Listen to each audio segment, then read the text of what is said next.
एखाद्या सरकारी अधिकाऱ्याच्या किंवा विभागाच्या मनमानी कारभारामुळे तुमचा चांगला चालणारा व्यवसाय 15 दिवस बंद राहिला तर नुकसान कोण भरून देणार? असाच काहीसा धक्कादायक प्रकार नवी मुंबईत घडलाय. सरकारी नियमांचं 100% पालन करूनही एफडीएने एका बारचा परवाना पूर्ववत केलाच नाही. पण आता यावर मुंबई उच्च न्यायालयानं चांगलंच आक्रमक झाल्याचं पाहायला मिळालंय. न्यायालयानं एफडीएला असा काही झटका दिलाय की हॉटेलचं झालेलं सगळं नुकसान आता एफडीएच्याच खिशातून वसूल होणार आहे. नेमकं काय हे प्रकरण जाणून घेऊयात या व्हिडिओच्या माध्यमातून. नमस्कार, मी प्रियंका आणि आपण पाहताय पब्लिक कट्टा. प्रकरण आहे नवी मुंबईतील पवन बार अँड रेस्टॉरंटचं. 29 जून रोजी अन्न औषध प्रशासन म्हणजे एफडीएच्या पथकानं या रेस्टॉरंटची अचानक तपासणी केली. त्यावेळी रेस्टॉरंटमध्ये 63% नियमांचं पालन होत असल्याचं नोंदवून दुसऱ्याच दिवशी म्हणजेच 30 जूनला एफडीएनं रेस्टॉरंटचा परवाना थेट निलंबित केला.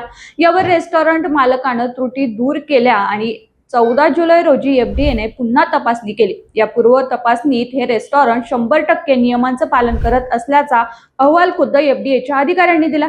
आता गोष्ट साधी होती. जेव्हा एफडीएनं स्वतःच 100% नियम पालनाचा दाखला दिला तेव्हा निलंबन तातडीने मागे घ्यायला हवे होते. पण एफडीएच्या अधिकाऱ्यांनी परवाना पूर्ववत केलाच नाही. जवळपास 15 दिवस व्यवसाय ठप्प राहिल्यामुळे हॉटेल व्यावसायिकाचं मोठं नुकसान झालं. शेवटी सरकारी लाल फितीच्या कारभाराला कंटाळून या व्यावसायिकाने थेट मुंबई उच्च न्यायालयात धाव घेतली आणि एफडीएच्या मनमानी कारभाराला आव्हान दिलं. या याचिकेवर प्रभारी मुख्य न्यायमूर्ती रवींद्र भी घुगे यांनी न्यायमूर्ती गौतम अखंड यांच्या खंडपीठासमोर सुनावणी झाली. सुनावणी दरम्यान सरकारी वकिलांनी अपील प्रलंबित आहे असा युक्तिवाद करण्याचा प्रयत्न केला. यावर भडकलेल्या उच्च न्यायालयानं थेट सवाल केला, जेव्हा तुम्ही स्वतः 100% नियमांचे पालन प्रमाणपत्र देता तेव्हा निलंबन मागे का घेतलं नाही? याचिकाकर्त्याचे गेल्या 15 दिवसात झालेलं आर्थिक नुकसान आता कोण भरून काढणार? एवढंच नाही तर प्रशासकीय कारभारावर ताशेरे ओढताना न्यायालयानं म्हटलं की तुमचा विभाग एवढी वर्ष झोपला होता का आणि आता आयुक्तांच्या कामामुळे जागा झालाय.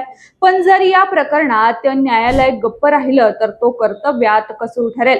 न्यायालयानं एफडीएचा परवाना निलंबनाचा आदेश तत्काळ रद्द केला. त्यासोबतच गेल्या 15 दिवसात रेस्टॉरंट बंद राहिल्यानं दररोज सरासरी किती उत्पन्न बुडालं याचा तपशील प्रतिज्ञापत्राद्वारे सादर करण्याचा आदेश हॉटेल मालकाला दिले आहेत. न्यायालयानं स्पष्ट संकेत दिलेत की रेस्टॉरंटचे झालेले नुकसान आता एफडीए कडूनच वसूल केलं जाईल. या संपूर्ण प्रकरणाची पुढील सुनावणी आता 5 ऑगस्ट रोजी होणार आहे, ज्याकडे संपूर्ण व्यापारी जगताचं लक्ष लागले.